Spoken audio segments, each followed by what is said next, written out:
Hello, welcome to the Jim Kleiber Show. Today is Tuesday, January 19th, 2021. I mean, I am excited that tomorrow Joe Biden will be the president. I am not going to hide it. I'm very excited that that's going to happen. Relieved in so many ways. And sometimes I just want to sit in that and be okay that I'm excited that there's a certain politician coming in. I think so many times I try not to be partisan or try not to take sides in some ways, but I am not against Donald Trump as a human being, but I am against him as the president, and I am very excited for Joe Biden to be the president tomorrow and for what that entails. So, I don't want to talk about politics for the rest of the show. Mostly, I just want to talk about the fact that since yesterday after the show, it's been about 23 hours that I haven't looked at the computer, and since I've had the internet turned off on my phone. Oh, glory, glory. It's been a long 23 hours. I was doing a program with a friend where they recommended that we take a one-day digital detox from the, digital detox from the internet, from the phones and stuff. And I'll admit I did cheat a little bit when I went out driving. I used Shazam on my phone to try to hear a couple songs, to recognize the songs. But that's the main thing that I did. But the other thing that I want to talk about some of the reflections that I noticed not having the phone. One, I kept reaching for the phone. Maybe I didn't pull it out, but I felt my hand reach out for it, especially when I was watching TV and a commercial would come on. And I noticed that when watching TV with commercials, I almost instantaneously reach out to the phone. I don't want to sit there and watch commercials.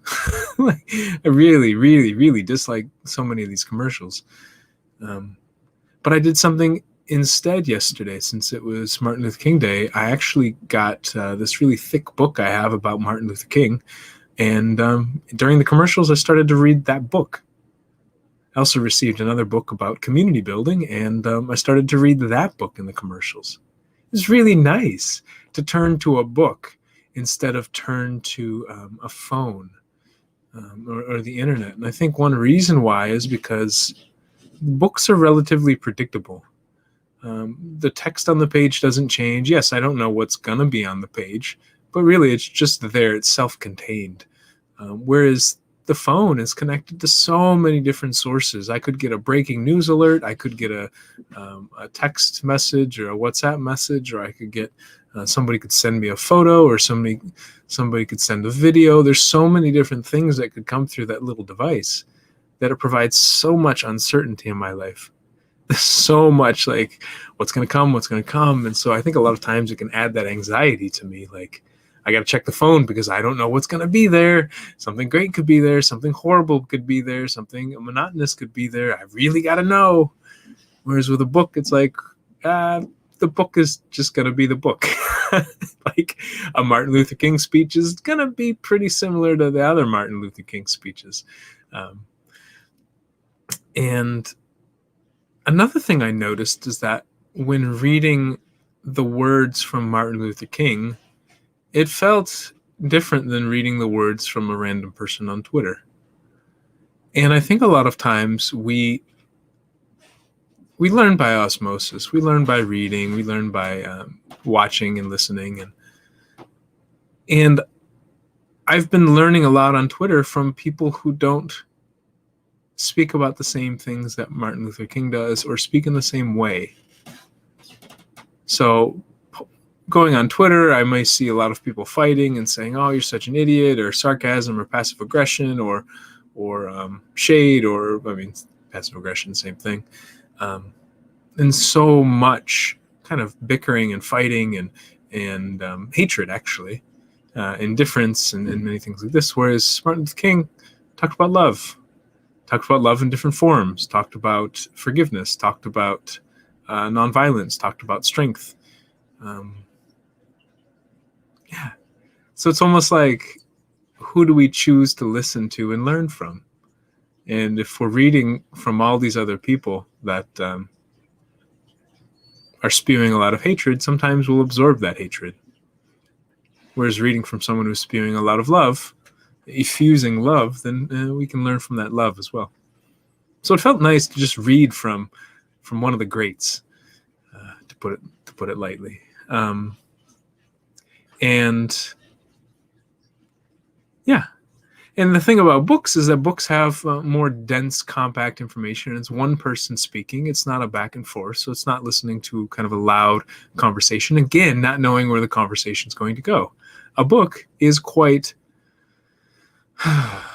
organized and coherent and slow moving in a predictable manner. There's the chapters, there's titles, there's a structure, knowing what's going to happen next. Whereas a conversation on Twitter, or a conversation on Facebook, or a conversation, even just reading the newspaper, things can happen at different speeds, especially online. What else did I notice? I noticed that while I wasn't hunched over reading a phone, I did end up hunching over reading a book. And so I don't know if books are necessarily better for our posture.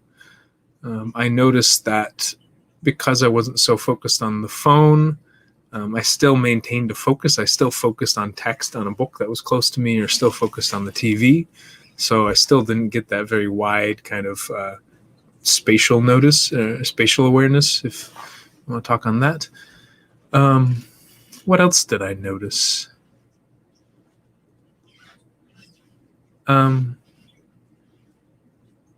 At some point, I was worried I would miss a really important message, and at other points, I was just super grateful. Because I had put at least a kind of an away message on WhatsApp. So that's where a lot of people contact me, and I put something there.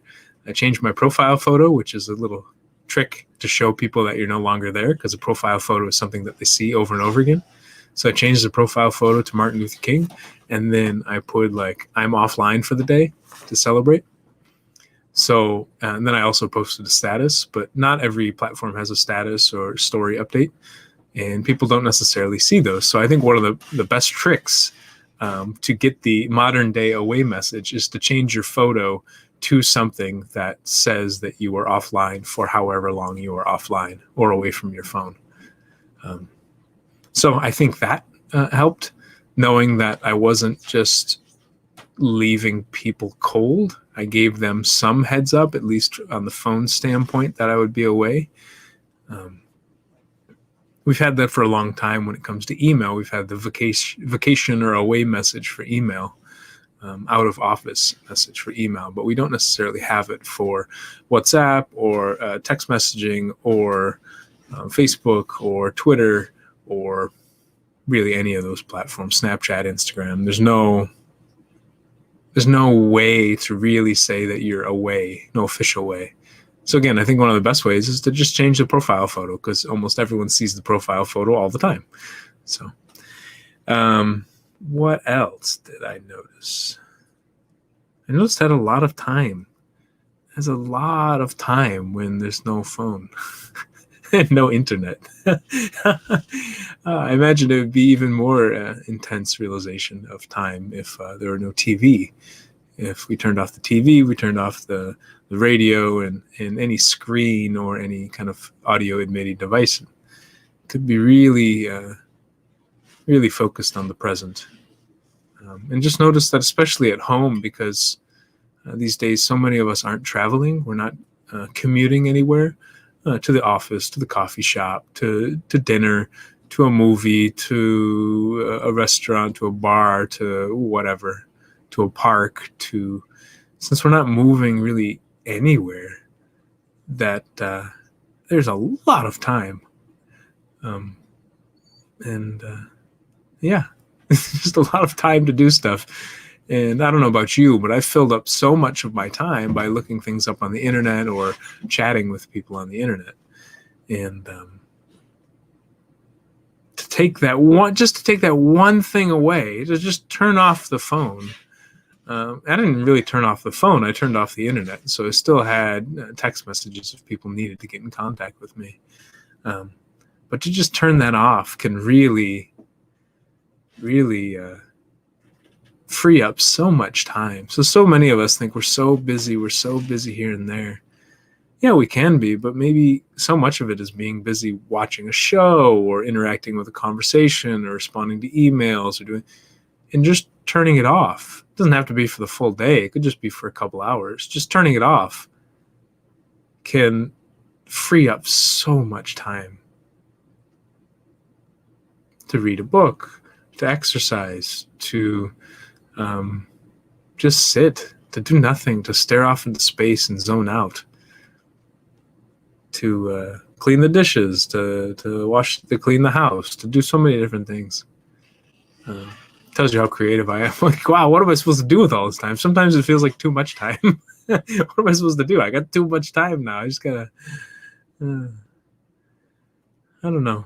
Have you done a digital detox? Have you turned off your phone? Have you turned off the internet on your computer or something like that? And for how long? Have you done it for a day, half day, 1 week, a month? What's the longest you've gone in recent history without accessing the internet? Ooh. Part of me would love to turn it off for like a week or even like a month.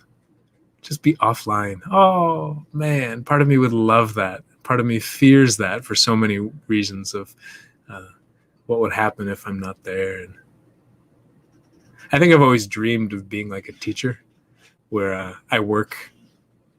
I work like the school year, and then I have the summer off, like 2 to 3 months of no work, and just really being offline. Because I loved that back in the day of school, where I would work hard for the fall, and then I'd work hard for the spring, and then the summer I wouldn't have to think about school at all. Oh, I loved it. And so I wonder if there's a way where we could build that into our businesses, where we have businesses that really just shut down for 2 to 3 months, like done, offline completely. Gosh, that would be a dream. To just shut down for 2 to 3 months. Maybe I can do that. Maybe I'll build my business around kind of the school year, where the summer months, there's no work, completely off. Hey, we have a comment from Chancel, who says, sometimes I turn my phone off for only 1 hour and observe on myself how much panic I am in. Yes. What I noticed, though, is that for the first hour or so, there was a lot of panic in me. But as time set in, as I let more time happen, I felt so much more relaxed. So sometimes I could just be like, even when we start exercising, like the first day that we exercise, we're like panic and stressed out. But then over time, we get more used to it. So I would encourage maybe to try for a longer time. So try, instead of 1 hour, try maybe 1 day. At some point, you might get to the point where you're like, well, I don't even want to turn it back on because I've been doing so well. You build up that streak mentality of, well, I've accomplished so much. I don't want to turn around. It's kind of like, I told myself I wasn't going to have any alcohol in January, and I haven't yet. So it's January 19th, and I had some on December 31st, technically January 1st in the morning, but haven't had any since. And it gets to some point where I'm like, well, I don't want to have any now. Like, I don't want to break the streak. See how long I can go. But then again, I think I mentioned before, I am excited to have a glass of wine or champagne or something to celebrate the inauguration tomorrow.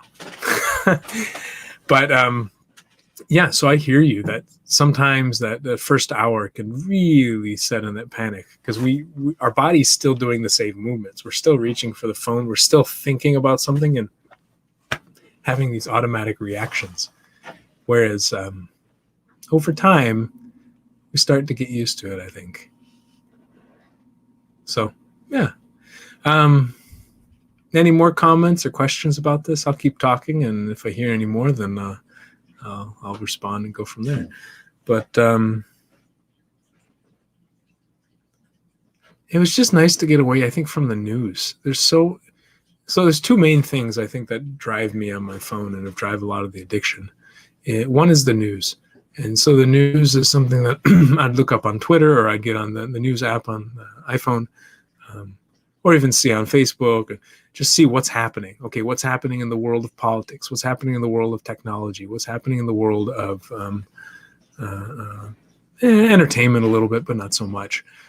What's happening in the news of science? What's happening in the news of in those spaces? So typically it'd be like science and politics and technology. And some of those things can come really fast. What's happening with COVID? I need to know what's going on with COVID. I need to know what's happening. I need to know what's going on with the president. I need to know. Oh, no more uncertainty. You can't overwhelm me with your breaking news stories. I disconnect from you. You're not going to have instant access to me in my pocket at all times.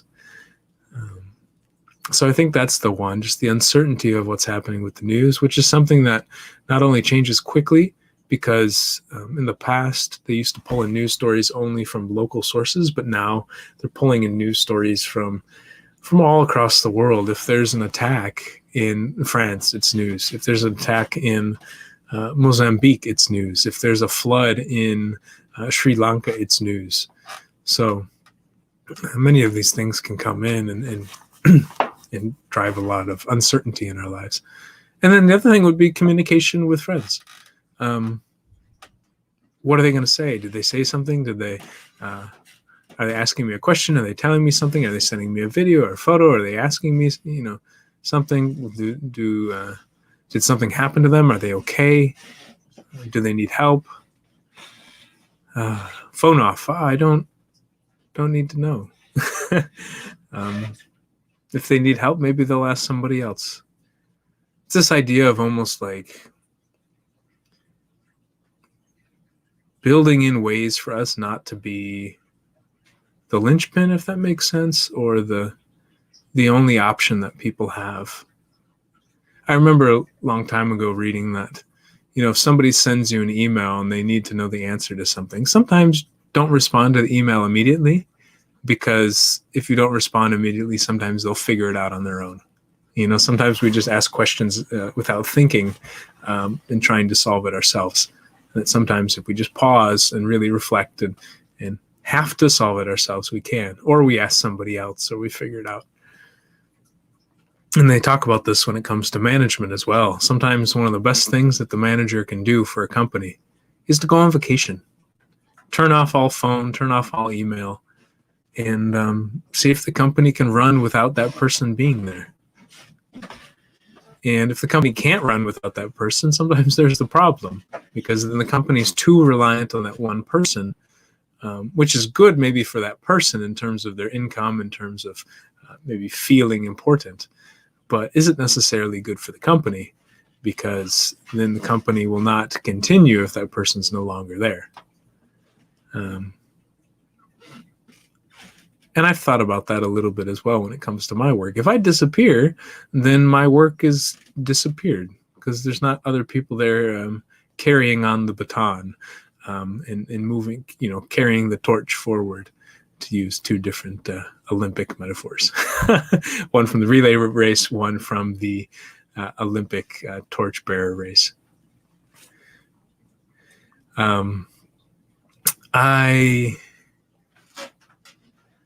What else about digital detox? Maybe some of us aren't able to go off the internet. Maybe we need to be connected to the internet at all times for health reasons. Maybe there's something that the internet helps us do with monitoring our health.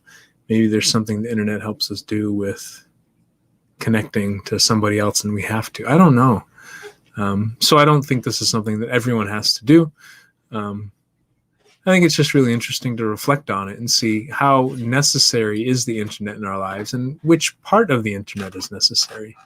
Perhaps you do need to have your phone on or your device on for that internet connection for, again, health or business reasons, but maybe you don't need to have everything on the phone on. I know that iPhone has an option to It's called Screen Time. And within there's two different things. There's one that's called Downtime, and then there's one that's called, I think, Content Restrictions. Is it Content Restrictions? But definitely with Downtime, if you go into Downtime and you turn it on, it will basically stop, like black out or fade out any app that you have on the phone that you haven't explicitly listed as always available. And you can list whichever app you want as always available.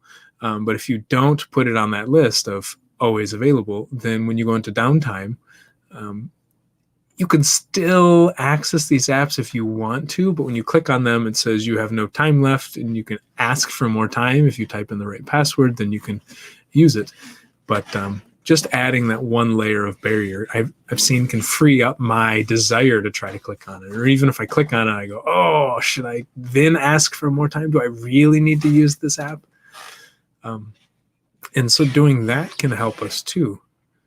So like I said, I used my phone yesterday to listen to use Shazam to figure out one of the songs, a couple songs, nice old 1960s songs here in the U.S. Yeah, I think one of them was "Good Lovin'." Good song. And it, yeah. So I'm not. So maybe our digital detox doesn't have to be as extreme. It could be like a digital diet, perhaps, where we cater it a little differently. Maybe instead of going on a complete fast or detox, we go on we restrict some parts of our diet. So maybe we only eat red meat on Fridays or on Saturdays. And so we don't eat it 6 days a week. And then one day we eat it. Can be the same thing for our phones. Maybe we don't use Twitter on the weekend. So you set up Downtime for the weekend where it blocks Twitter and it blocks Facebook and it blocks Snapchat or TikTok or some of these apps. Or maybe after 5 p.m., you don't use the news, or you don't have access to another, like YouTube. Maybe no YouTube after 5 p.m. Whatever it is for you that you find to be quite addictive and pulling your attention away from things that you don't want to pull your attention away from. Yeah. So, I mean, I know Apple has options through Screen Time. I know Android has a couple options. I don't know if it's within Android itself or if it's separate apps. I remember there was one, I think it was called App Guard or something that I used when I had an Android phone, which could do a very similar thing. It will fade out the icon. So that when you click on it, again, I think you have to enter a password if you want to use it. And so there's different ways to block different parts of the phone if we don't want to block the whole phone, the whole internet. And I think these can be really healthy in letting us control our attention a little more and redirect our attention to what we want to pay attention to.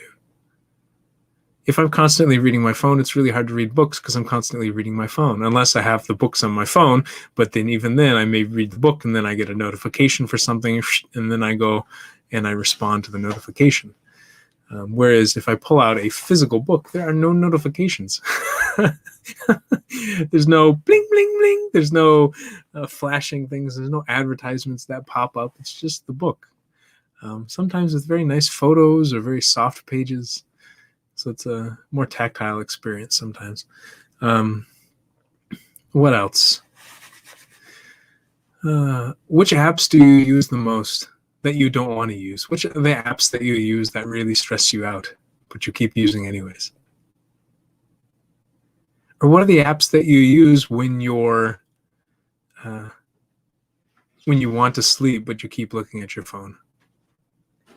What keeps you up in the middle of the night? Is it, if you can't sleep, do you go grab your phone, and which app do you reach for? Do you reach for YouTube? Do you reach for TikTok? Do you reach for Twitter? Do you reach for Facebook? Do you reach for Google and just searching? Do you reach for the news? What do you reach for?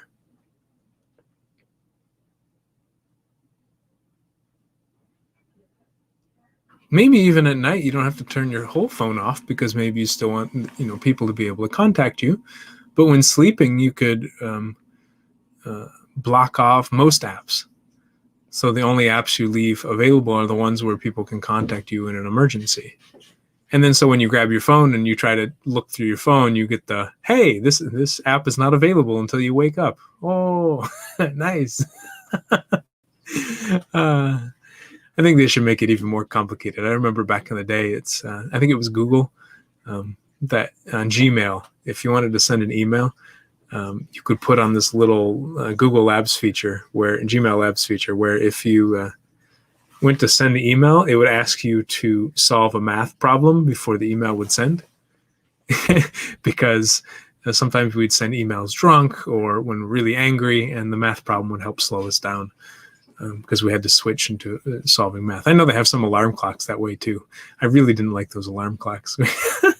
You wake up and you're trying to turn the alarm off, and it's like, solve 72 times 33. And you're like, oh, what? I have no idea. Holy crap, what? Waking up and trying to solve math immediately was a terrible way to wake up. So maybe one thing I'll do is that I'll try to carve out my day and see which times of the day do I not want to be on the internet. Because being on the internet or being on WhatsApp or being on Facebook or being on Instagram or TikTok or YouTube, or especially the interactive channels, but even not, it's almost like showing up to a room or being in a place, a virtual place, but still being in the place with our attention and our presence. And sometimes it can feel nice to not show up at 24 hours a day and to say, this is the schedule of when I will be here, and then I will not be here after this. To know that we're free and we're open. So yeah, that's what I'm going to try. I hope some of these suggestions may have helped you. I hope it may have helped you reflect on the last time that you did some type of detox or digital diet. Or make you realize that you haven't done one in a while and have some inspiration or excitement to try. I'm going to get off. I'm going to publish this episode. I might go have a glass of water, and then I'll probably turn the phone back on and have the deluge of messages, or not. Maybe nobody even texted me. Who knows? and go from there. So just something to play with. Play with how much you interact with the phone, play with how much you interact with TV or any other thing that keeps you kind of gripped. And notice what comes up when you don't have that thing in your life. Sometimes creating space is exactly what we need to do. Oh, one thing. When I didn't have it, I thought a lot more clearly because I wasn't worried about things popping in and distracting me. So I could really sit with an idea. I thought it would help me feel more peaceful, but sometimes I just let my mind run rampantly on one idea. So the internet is not the cause of our problems, but sometimes it can throw us in different directions. And sometimes it's nice to try to be without it and see what life is like in the real life, actually offline, basically just how life is supposed to be. I don't know. Anyways, y'all, so take care. Talk to you tomorrow.